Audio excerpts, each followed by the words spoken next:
তো আমরা বাড়ির পদ্মফোড়নের মধ্যে মেনু কিতা ছিল খাবার আজকে তোমরা লোক এইটাই শেয়ার করুম। আর প্রথমে আছিল আলু মিষ্টি কুমড়া ভাজা, তারপরে আছিল পনির সয়াবিন আর বুট দিয়ে একটা তরকারি যেটা খাইতে ভীষণ স্বাদ হইছে। আর আমার কাছে সবচেয়ে ফেভারিট তরকারি এই তরকারিটা, এই যে কাঁচা কলা আলু আর ডালের বড়া দিয়ে একটা ঝোল লগে আছিল ওইদিকে পাতলা ডাল। নিরামিষ আইটেমই করা হয়েছে, বাট এই ডালটার নাম কি তা আমি জানি না, কারণ ডালের নাম আর মাছের নাম আমি ভীষণ কনফিউশনে পড়ি, এগুলি আমার মাথাত একদমই থাকে না। তারপরে ছিল ওইদিকে গরম গরম ভাত। আর হ্যাঁ, এত কিছু রান্না যে দেখতেছো কেডা রাঁধছে এটা তোমরা লগে শেয়ার না করলে হইব। যার হাতের রান্না আমার কাছে অলওয়েজই ফেভারিট, আর এই হইছে আমার সেই প্রিয় মানুষটা।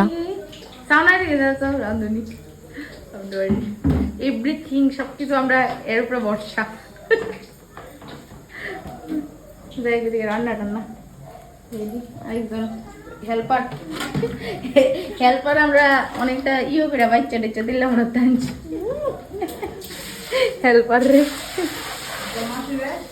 মাসিরে কালী বাজার থেকে লাস্ট হেল্পার।